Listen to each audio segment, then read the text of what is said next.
El gobierno federal enviará al Congreso una iniciativa de reforma constitucional para pedir que quienes aspiren a la presidencia de la República, gubernaturas o jefaturas de gobierno de la Ciudad de México, renuncien a una segunda nacionalidad antes de registrarse como candidatos. Hoy, la presidenta Claudia Sheinbaum envía al Congreso de la Unión una iniciativa de ley para prohibir que aspirantes a la presidencia o gobernaturas tengan doble nacionalidad. En la mañanera este 27 de agosto, la mandataria enfatizó que los aspirantes se deben solo a una nación.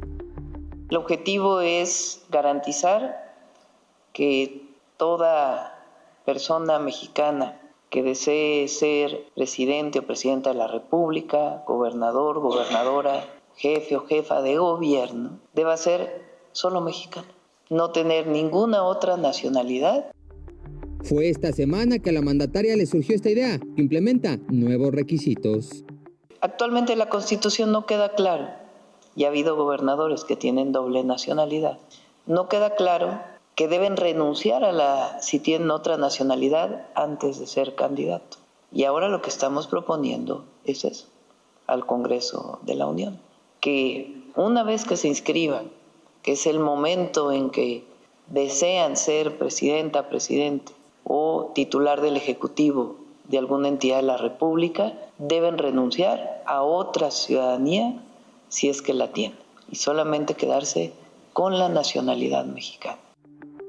La consejera jurídica Luisa María Alcalde detalló que se propondrá una reforma al artículo 82 de la Constitución y a la Ley de Nacionalidad para quienes aspiren a titular del Ejecutivo Federal, gobernador o jefa o jefe de gobierno. Explicó que los artículos 82, 116 y 122 de la Constitución establecen que para ocupar la presidencia, ser gobernador, gobernadora o jefa de gobierno es necesario ser ciudadano mexicano por nacimiento. La redacción del 32 de la Constitución genera un vacío que ha dado lugar a confusiones interpretativas sobre la nacionalidad.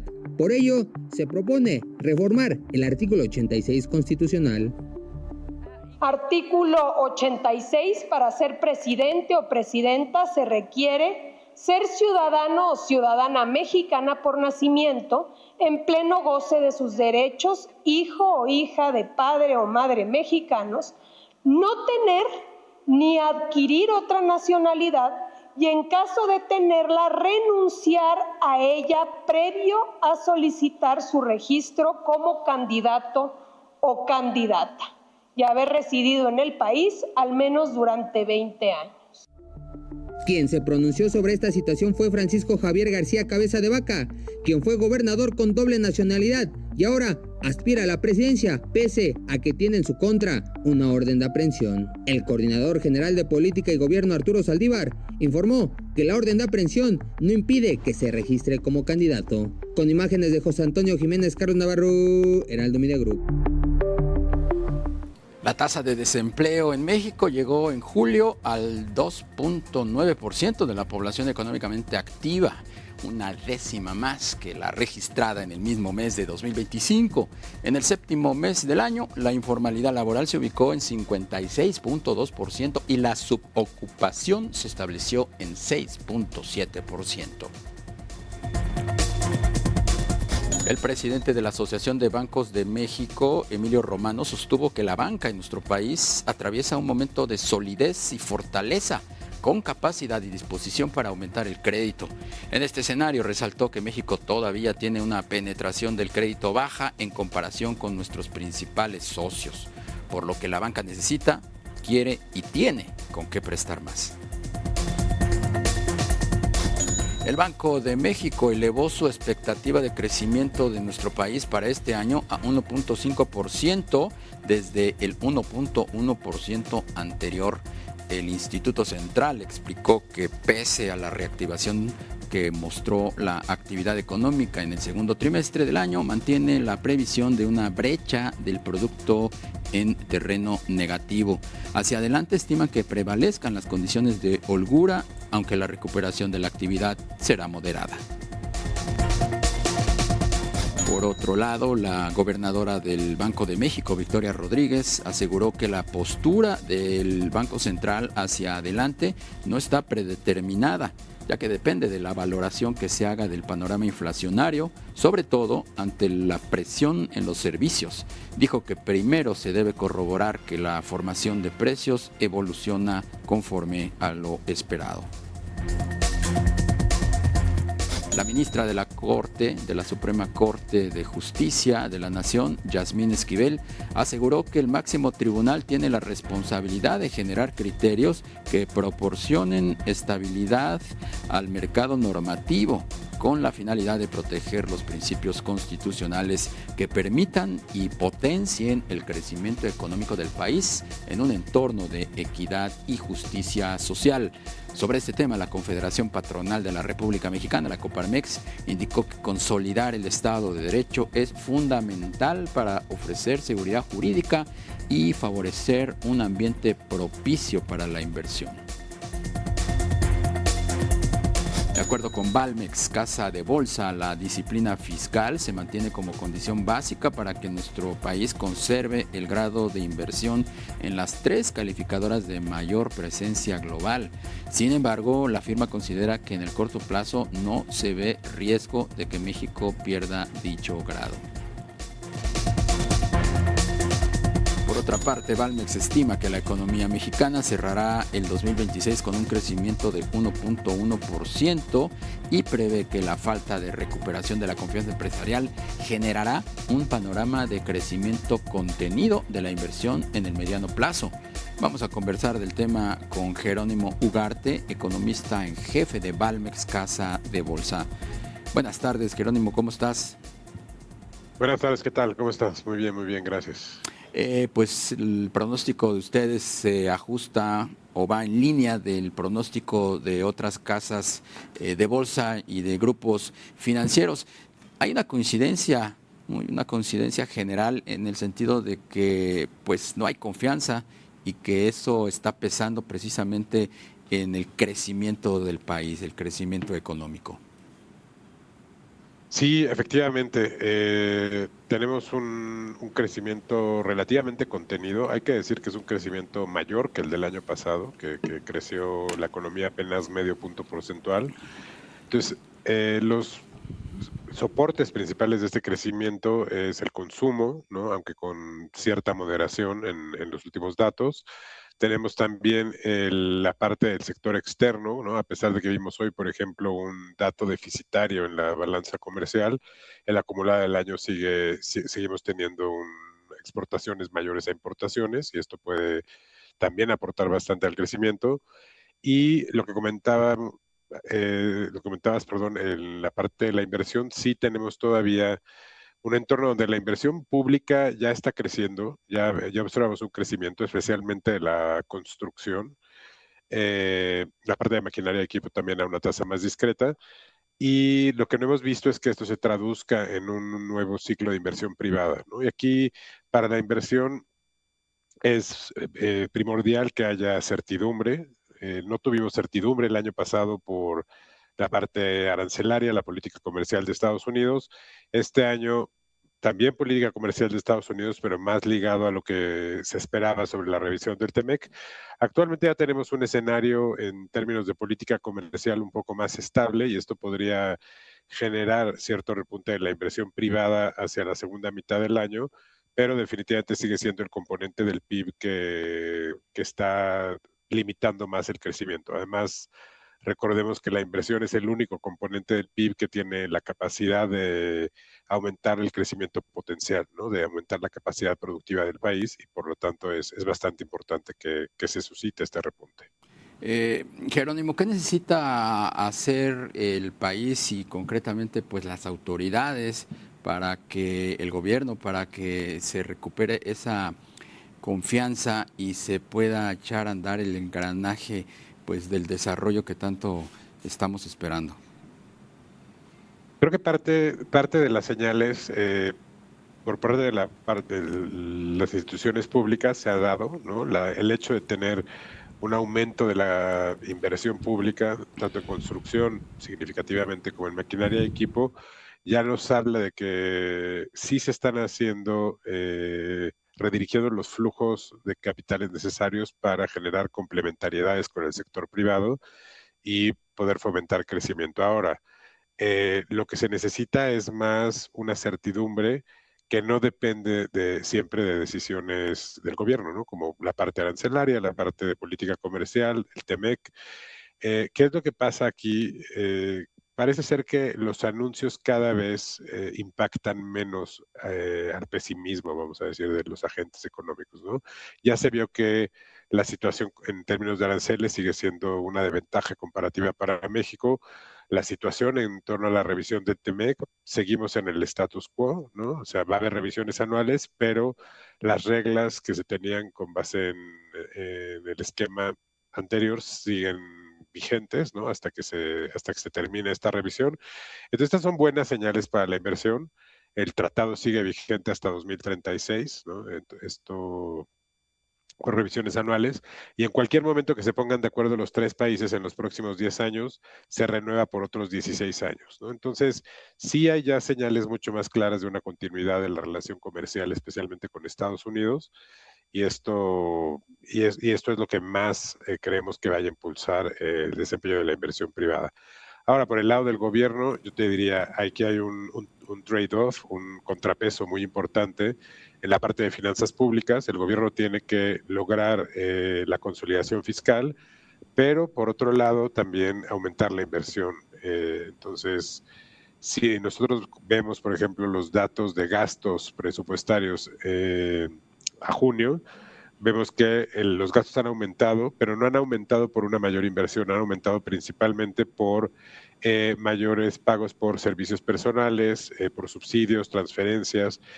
No es gasto productivo, ¿no? El gasto más productivo que hay es ahí la inversión física directa particularmente, y ahí es donde estamos viendo un ajuste a la baja. Entonces, esto está definitivamente en el punto de mira para las instituciones públicas, lograr ese balance entre reducir el gasto, pero fomentar también la inversión privada a través de mayores flujos de inversión pública. En materia jurídica, ¿qué tanto está pesando esta reforma al Poder Judicial en el ánimo de los inversionistas? Como otro aspecto en lo que se refiere al mercado ante la reorganización de las cadenas globales de suministro y su integración productiva con Norteamérica.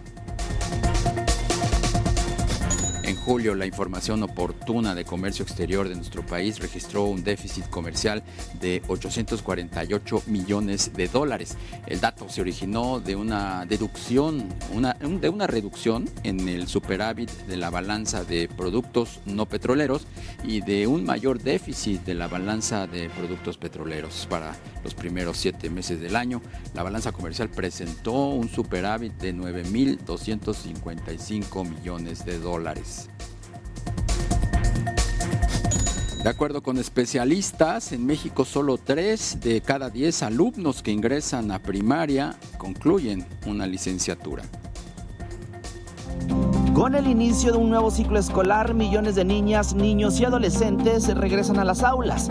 Sin embargo, para otros, la educación seguirá siendo una oportunidad que permanece fuera de su alcance. Si tenemos 100 niños en una edad entre 5 y 6 años, 96 de ellos entran a primaria, 81 entran al bachillerato y la mayor pérdida del talento se da entre el bachillerato y la universidad. Un niño que ingresa a la primaria en México no siempre llega a la universidad debido a una combinación de factores económicos, sociales y educativos como la incorporación temprana al trabajo, la pobreza, la falta de escuelas en comunidades y el rezago educativo. Pero hay, ¿no?, razones desde enfermedades, atender a los padres, ¿no?, la cercanía o lejanía de las escuelas. No, hay muchas razones por las cuales los jóvenes van dejando la escuela. A esto se le suma la brecha que afecta especialmente a los estudiantes de zonas rurales, comunidades indígenas, personas con discapacidad y hogares de menores ingresos. Estamos viendo cómo desde el primer escalón educativo perdemos algunos niños y niñas y la mayor pérdida se da entre el bachillerato y la universidad. El desafío, apuntan especialistas, no consiste únicamente en lograr que los estudiantes regresen a clases, sino en garantizar que puedan permanecer en las aulas y avanzar desde la educación básica hasta los niveles media superior y superior. Antonio Anistro, Heraldo Media Group.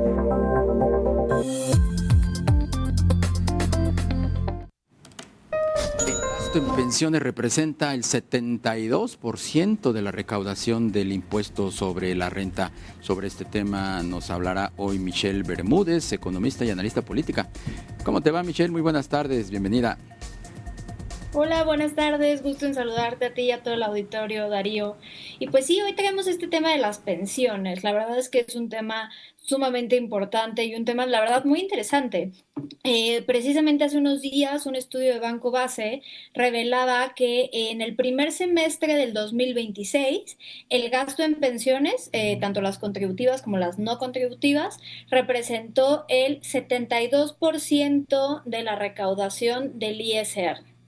¿Por qué esto nos importa?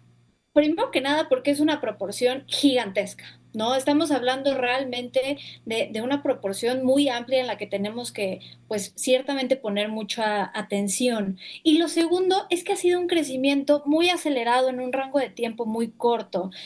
Para poner esto en perspectiva, en el 2018 el gasto en pensiones representaba el 46% de la recaudación del ISR. Entonces, pues podemos ver que en una gestión realmente aumentó de manera considerable. A esto, Darío, hay que añadir otro dato que es ciertamente preocupante. En este primer semestre también vimos que la recaudación del ISR disminuyó, ¿no? Entonces disminuyó 6% y el gasto en pensiones aumentó 5%. Entonces, al final, esta dinámica también en la que tenemos menos recaudación y más gasto en pensiones es una dinámica que tiene que empezar a preocuparnos de manera seria.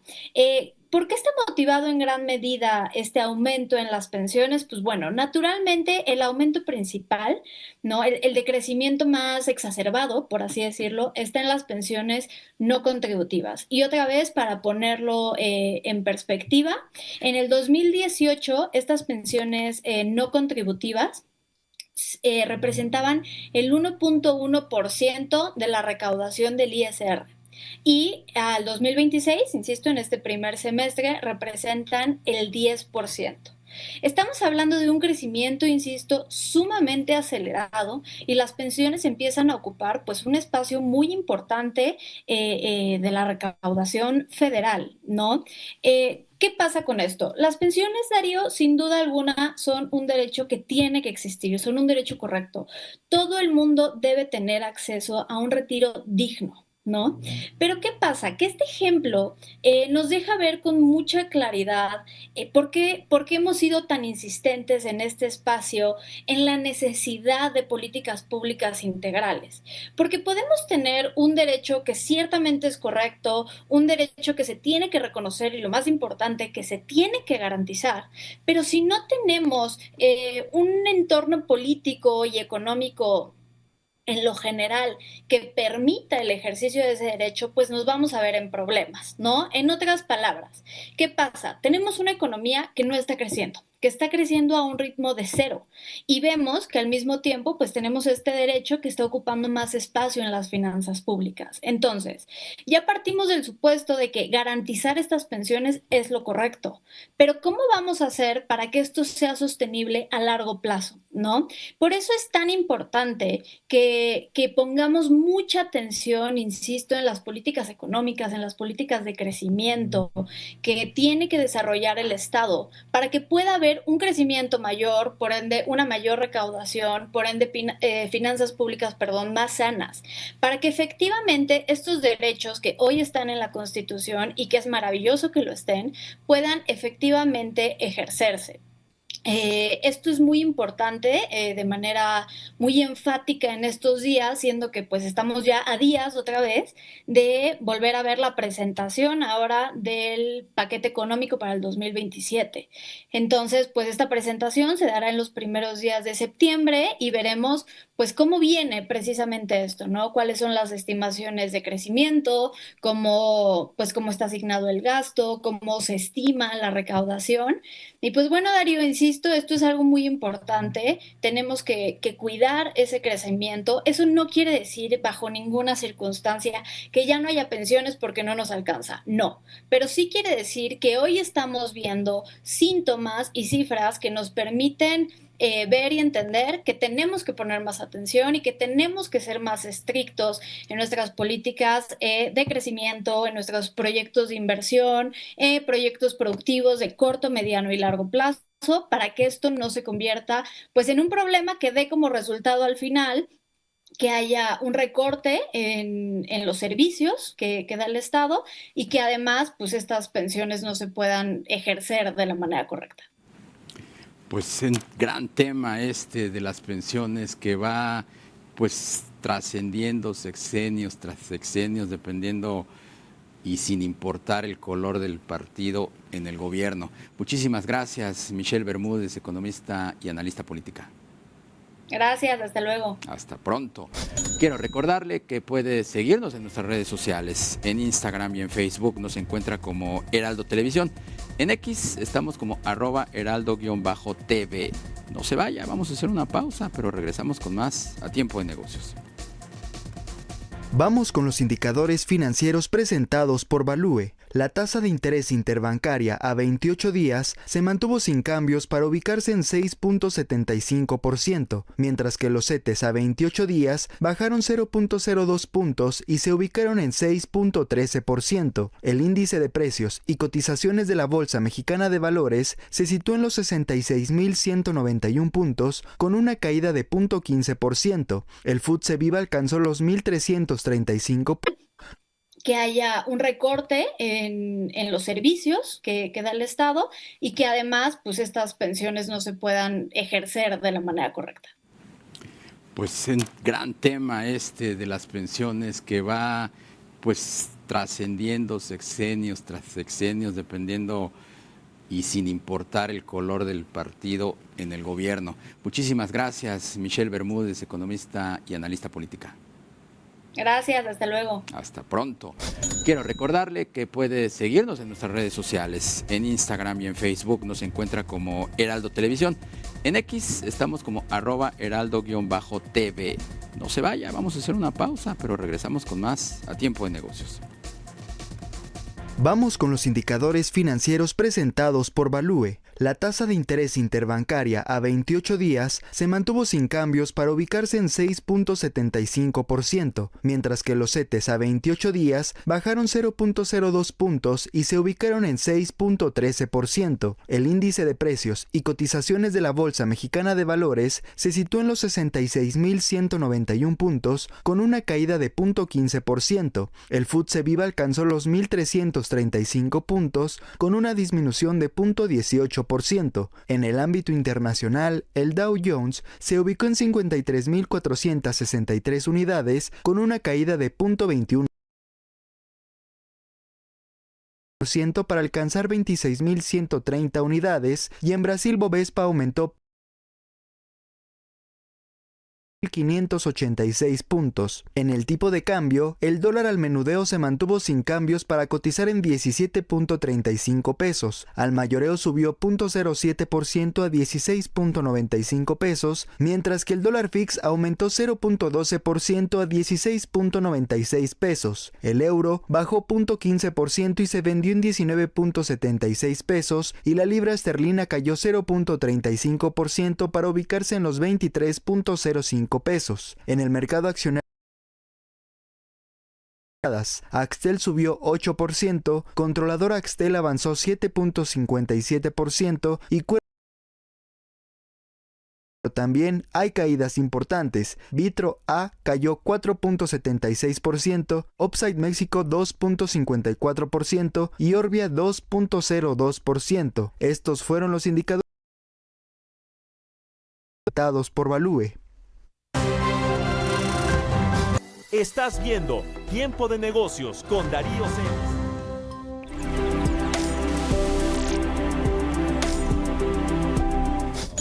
Meta pagará hasta $18,000 millones para cerrar un juicio en Estados Unidos por adicción de menores a las redes sociales.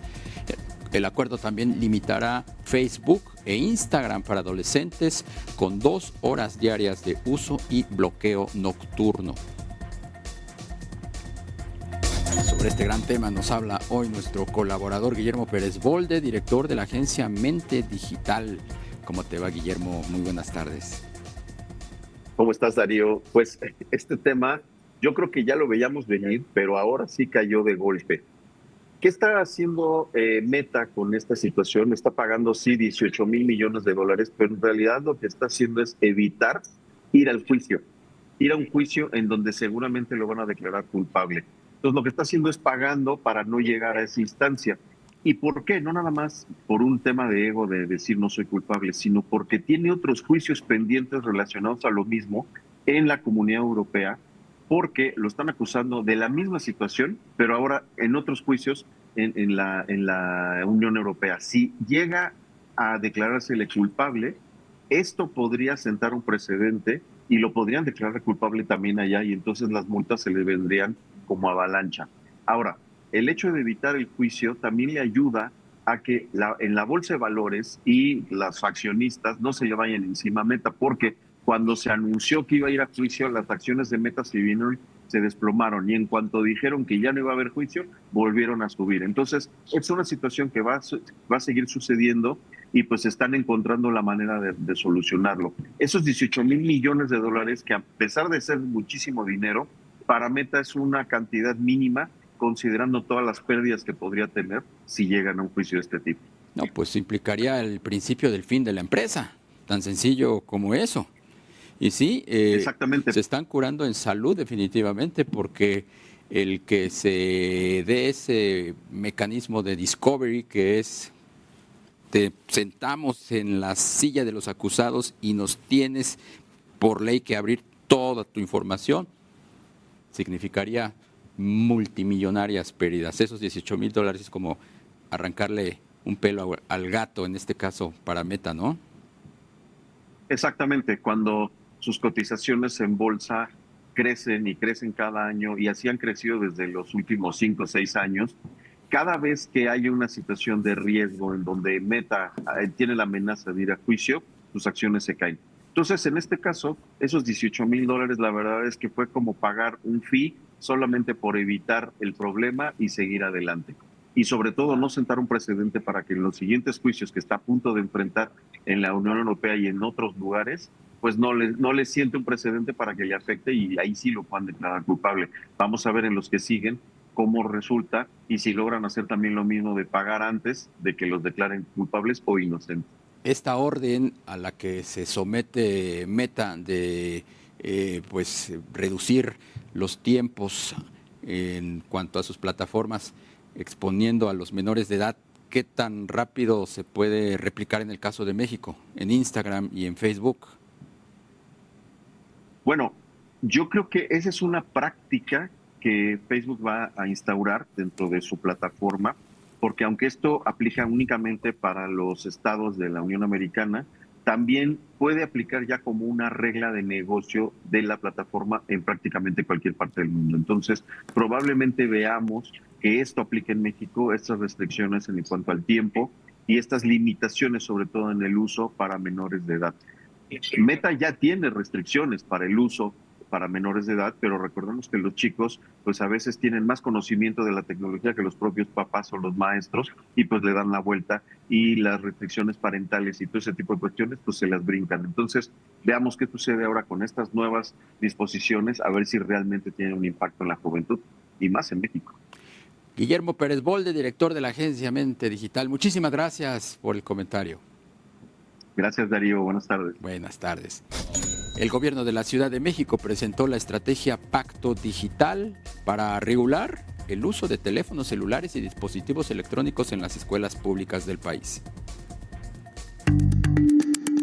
A unos días del regreso a clases, el gobierno de la Ciudad de México busca cambiar la relación de las niñas, niños y adolescentes con los celulares y electrónicos, dentro de las escuelas. El objetivo es que las infancias tengan herramientas para comprender cómo funciona el entorno digital y reconozcan riesgos de seguridad, de privacidad y de salud. No es que se prohíba el que se tengan los celulares o que se utilicen las pantallas, es simplemente decálogos de promoción de cómo se debe de utilizar. Hay niños y jóvenes que se pasan hasta la madrugada utilizando el celular, pues eso provoca problemas en la salud, bueno, ya se mencionó acá. Entonces lo que queremos es que se tome de manera crítica el uso de la tecnología. La estrategia incluye la presentación de una iniciativa de ley de derechos digitales de niñas, niños y adolescentes, con el fin de garantizar la privacidad y seguridad y ofrecer información sobre el funcionamiento de los algoritmos que determinan parte del contenido que consumen. También prevé la creación de una carta de derechos digitales. Queremos enseñar a las niñas, niños y adolescentes cómo funcionan los algoritmos y cómo reconocer información falsa y contenidos manipulados. El salto que proponemos es de deslizar la pantalla a imaginar, de consumir a crear, de obedecer al algoritmo a utilizar conscientemente la tecnología. A partir del 17 de septiembre se realizará un diálogo dentro de las escuelas, en el que participarán familias, maestros y especialistas para conocer el uso que los estudiantes le dan a los celulares. De acuerdo con el INEGI, los niños entre 6 y 14 años que utilizan Internet pasan 3 horas diarias conectados, mientras que los adolescentes de entre 12 y 17 años están en la red alrededor de 5 horas diarias. No podemos dejar solas a las familias en este ámbito. Quienes diseñan los entornos digitales también tienen una gran responsabilidad. Así que no basta educar a las infancias para sobrevivir en un entorno digital hostil. Tenemos que construir un entorno digital amigable para todas y todos.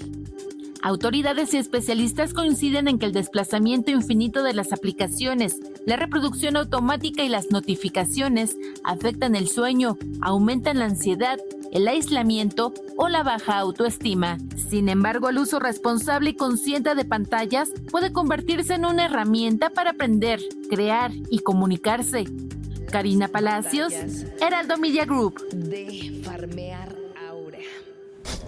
The Competitive Intelligence Unit prevé que para este año la industria de los videojuegos genere en México ingresos por 43.590 millones de pesos, un incremento del 2.9% frente a lo registrado durante 2025.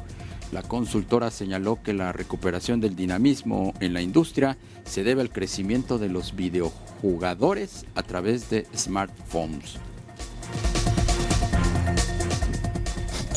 La Secretaría de Economía firmó un acuerdo con la Universidad Estatal de Arizona para ampliar la colaboración bilateral en innovación, desarrollo tecnológico, investigación aplicada y formación de talento especializado.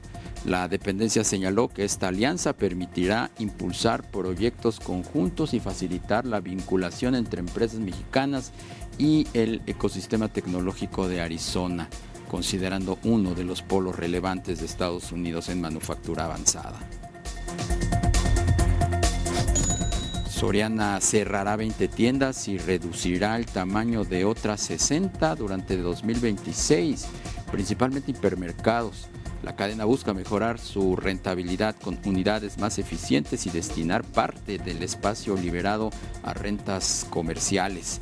Además, mantiene más de 50 terrenos para futuras expansiones. Vamos con más información empresarial.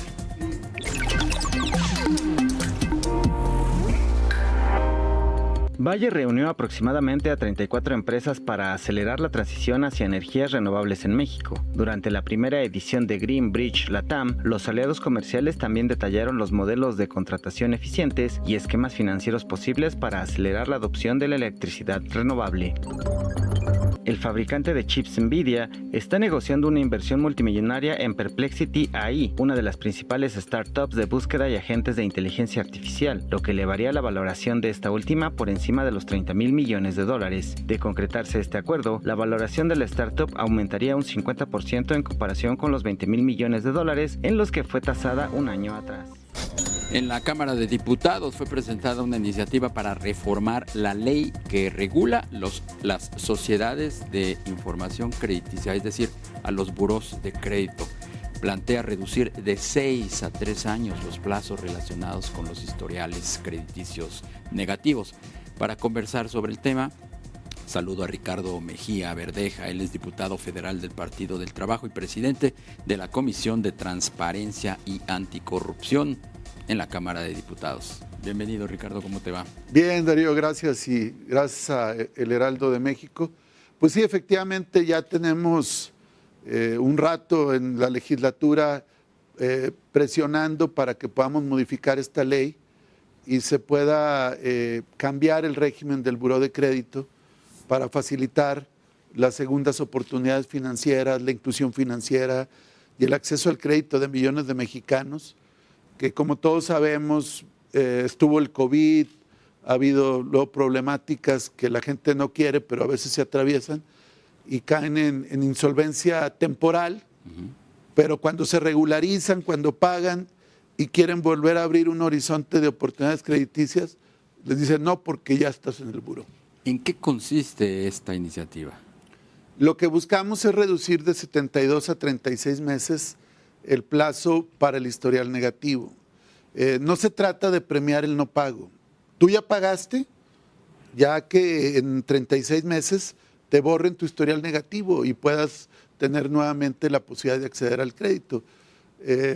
Y para esto pues hemos venido trabajando en la Cámara de Diputados. Hay otros compañeros y compañeras legisladores de diferentes grupos parlamentarios que coinciden en este planteamiento. La Comisión de Hacienda, a la que fue turnada la iniciativa, creó un grupo de trabajo y prácticamente ya hay un predictamen listo para poder impulsarse.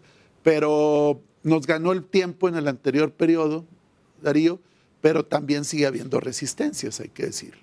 En tu columna de este jueves que se publicó en El Heraldo de México haces una analogía sobre el regreso de Ulises a Ítaca y los obstáculos que enfrentó. ¿A qué se enfrentan en este caso los consumidores? Pues exactamente, hice esta analogía porque pues hay que cruzar los 1000 obstáculos, los 1000 monstruos, las mil murallas. Vamos a suponer un ciudadano cayó en insolvencia, ya se regularizó, ya liquidó su adeudo a una tienda departamental o a una telefónica o a un banco inclusive, pero luego estos usuarios de los burós no notifican al buró. Y entonces, si no hay una gestión, una insistencia, no se actualiza tu historial. El usuario en este caso es la telefónica, o la tienda departamental. Exactamente. No el beneficiario, no el consumidor. Pues. No, el consumidor ya pagó. Sí.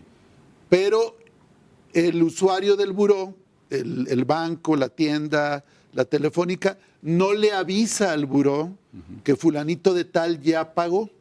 Entonces, aquí hay un primer obstáculo. Ahí se puede quedar un tiempo indefinido. Sí, pero luego llega el buró y luego ya empieza a correr el plazo de los 72 meses que estás en el buró. Y entonces, súmale lo que no notificaron, súmale lo del buró, y entonces se te puede ir a 6, 7, 8, 10 años. ¿Cómo protege tu iniciativa a la población? La protege dándole una segunda oportunidad. Insisto, Darío, no estamos premiando el no pago, pero sí la inclusión financiera. Esto beneficia a quien ya pagó y quiere tener acceso nuevamente al crédito. No estamos buscando que no se cumpla. Ni que se borran las deudas. Ni que se borran las deudas, pero tampoco creemos que sea justo que haya una especie de revancha de las instituciones o una especie de reprochabilidad moral, de decir, como ya no me pagó una vez, hay que se las vea durante 10, 20, 30 años, ¿verdad? ¿Consideras que faltan consensos o voluntad política para que salga en el próximo periodo de sesiones? ¿Qué hace falta? Yo creo que hace falta ya terminar de pulir, porque todavía en esto del plazo estamos batallando. ¿Qué se ha avanzado, por ejemplo? En que los bancos, las tiendas, los usuarios del buró tengan que notificar inmediatamente que ya pagaste. Si no lo hacen, serían sujetos de responsabilidad e intervendría la Profeco. Eso ya se avanzó. Lo otro, que ellos tengan que tener una ventanilla para que el público consumidor pues pueda pedir una aclaración, que ahorita no lo hay. Ahorita ve tú a preguntar y no, pues vaya aquí, pide informes acá y ahí los traen, la odisea, como lo describo. Entonces, en eso se ha avanzado. Donde todavía hay resistencias, no de los grupos parlamentarios, sino de bancos y del propio buró, es de reducir el historial. Nosotros decimos, ya es un tiempo suficiente. 3 años. Pues, si 6 años, bájalo a 3, cuando menos. Ahí hay resistencia y hay argumentos sofistas, ¿no? No es que si lo bajo le afecto al que va bien. No, el que va bien déjalo de por vida. La situación económica cambia de un momento a otro entre los consumidores. ¿Qué hay que hacer con las instituciones de crédito para flexibilizar y qué tanto la población como las instituciones no corren riesgos? Mira, se trata de evitar los riesgos para una u otra parte, pero ya no aplicar esta sanción casi a perpetuidad para quien cayó por alguna razón en insolvencia. Si aplicamos el plazo de los 6 años, Darío, estamos hablando de la crisis del COVID, de la pandemia. ¿Cuántos mexicanos no perdieron empleos por el COVID? El banco se las está cobrando o el buró se las está cobrando. Eso es injusto. Lo que queremos es una segunda oportunidad. Como quiera, los bancos y las instituciones tienen mecanismos de cobro, tienen garantías. O sea, ellos no van a dejar de cobrar. Pero lo que es cierto es que a la gente le están negando la oportunidad. ¿Y qué pasa? Pues tiene que recurrir a prestamistas, agiotistas. Es un daño a las finanzas. Y además, el acceso al crédito pues es una obligación de las instituciones bancarias, por ejemplo. Claro. Por eso son bancos. Pues Ricardo Mejía Verdeja, diputado federal del Partido del Trabajo, presidente de la Comisión de Transparencia y Anticorrupción de la Cámara de Diputados, te aprecio mucho que nos hayas acompañado. Muchas gracias a ti, Darío. Hasta pronto. Hasta pronto. Mucha suerte. Gracias. Este 27 de agosto, un eclipse lunar parcial cubrirá el 96% de la luna y podrá verse en gran parte de América. El jueves 27 de agosto habrá un eclipse lunar parcial. La luna quedará cubierta casi en su totalidad por la sombra de la Tierra. La NASA estimó que más del 96% de la superficie estará dentro de la umbra, la parte más oscura de la sombra terrestre. El fenómeno adquiere el nombre de luna de sangre, porque durante la alineación del Sol, la Tierra y la Luna, nuestro planeta bloquea parte de la luz solar que ilumina al satélite. Sin embargo, la atmósfera terrestre funciona como filtro natural que dispersa las tonalidades azules y permite que los colores rojizos y anaranjados atraviesen con mayor facilidad hasta la superficie lunar. Podrá apreciarse en buena parte del continente americano, además de regiones de Europa y África. A diferencia de los eclipses solares, no se requiere equipo especial y puede contemplarse directamente a simple vista, aunque unos binoculares o un telescopio ayudarán para apreciarlo a plenitud. Los expertos recomiendan buscar un sitio con cielo despejado, poca contaminación y una vista amplia del horizonte para no perder detalle del fenómeno. Ponga atención porque la fase penumbral iniciará a las 7:23 de la noche y el eclipse comenzará a las 8:33 de la noche, pero el momento de mayor intensidad ocurrirá a las 10:12 de la noche. Aunque el espectáculo parcial concluirá minutos antes de medianoche, la fase penumbral se extenderá hasta después de la 1 de la mañana del viernes 28 de agosto, es decir, que durará más de 5 horas y media. Ya lo sabe, apunte la fecha y las horas para no perderse este evento, en el cual la luna será el centro de las miradas. Heraldo Media Group. Y hasta aquí la información de hoy. Soy Darío Celis, lo espero mañana en Tiempo de Negocios. Recuerde que lo mejor está por venir.